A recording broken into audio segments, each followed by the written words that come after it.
જય માતાજી બધાને.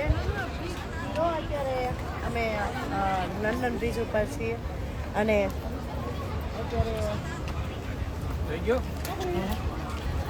નાના જોતો લાગે જો બ્રિજના ઓલા પાટિયા કે ને એ ખુલ્લા. થઈ ગયો હવે આગળ સુધી ખબર પડે એકદમ સરસ. આ એક અમે મોકા ઉપર આવ્યા છીએ. હા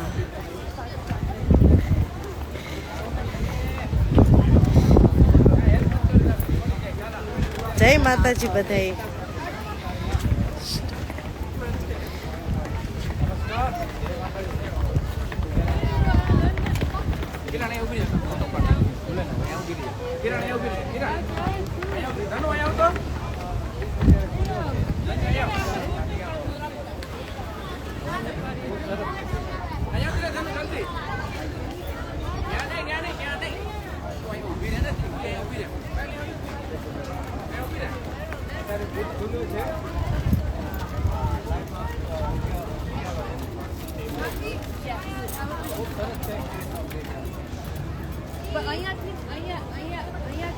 જય વડવાડા. લંડન બ્રિજ છે આ અને બ્રિજના પાટિયા ખુલ્લા અત્યારે. તો આપ બધા જોવો છો લંડનમાં આવીએ એટલે આ એક લંડનની નિશાની છે આ બ્રિજની. તો અત્યારે અમે અહીંયા છીએ.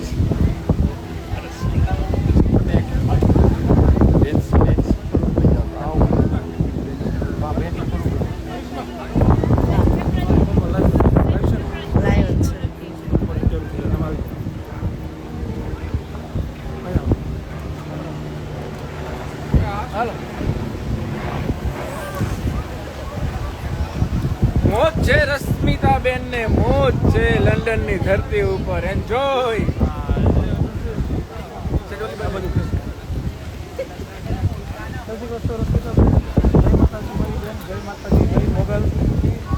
આજે લંડનની ધરતી ઉપર યુરોપની અંદર સેન્ટ્રલ લંડનની અંદર રશ્મિતાબેન ફર્સ્ટ કાઠિયાવાડ સૌરાષ્ટ્ર ખૂબ જ સાહિત્ય ભજન હરવાની પ્રાચીન લોકગીત મણિયારાના માણિકરાજનું હાર્દિક સ્વાગત છે.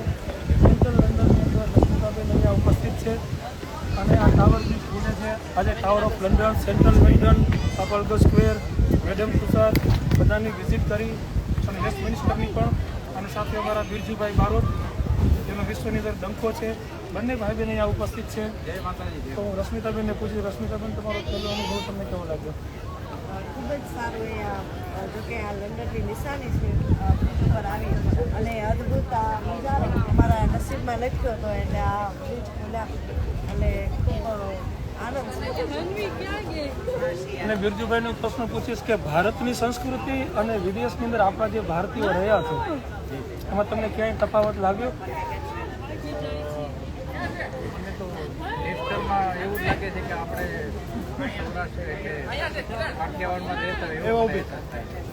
જે અહીંયા જે આપણા ગુજરાતીઓ છે એને પોતાનું કલ્ચર આપણી સંસ્કૃતિ એની જાણ રહે છે, બાળકોના સંસ્કાર દેખે અને ઇન્ડિયા તો ઇન્ડિયા જ છે. ભારત તો ભારત છે અને છતાં પણ આજે આપણી સાથે અમારે શું છે કે કાઠિયાવાડમાં ભોગદી ભૂલો આને મારો મહેમાન અને સ્વર્ગ બોલાવો. ત્યાં અમારે દ્વારકાધીશે છે, અમારે સોમનાથ દાદા છે, જે કોઈ દેવી દેવસ્થાનનો એ જોવું હોય તો આપણે ભારતમાં આવું. બહુ સરસ. પણ છતાંય તમે જ્યારે અહીંયા આવો છો ત્યારે અમને એમ લાગે કે અમે ભારતમાં છીએ અમારે યારે રહીને. અને એમાં પણ આ ફેમ્સ રિવર છે, ઉગડતો બ્રિજ છે, ટાવર બ્રિજ. કરિશ્માબેન, ખેમરાજભાઈ, રમેશભાઈ રાજસાખા, અમારા પાયલબેન, રાજુભાઈ ગોરાણીયાના દીકરી, અમારા કાનભાઈ, બેનજો માસ્ટર નરેશભાઈ અને એલકે સાઉન્ડ ભરતભાઈ અમારા હાજર છે. ત્યારે ઉગડતા બ્રિજની સાક્ષી હું બંને ભાઈ બહેને રિક્વેસ્ટ કરી કે આપણા મલકના માયાળુ માનવી અમે તમારી બધાની રાહ જોઈને બેઠા હતા.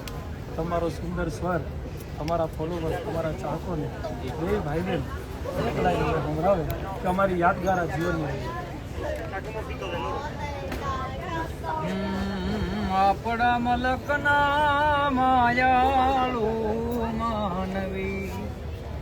એ માયા મિલીને વયા જાશું મારા મેરબા હાલો હવે આપણા મલકમાં હાલો હાલો હાલો જાય આપણા મલકમાં હે આપણા મલકમાં ઉતાર વોરડા આપણા મલકમાં ઉતાર વોરડા ઉતારા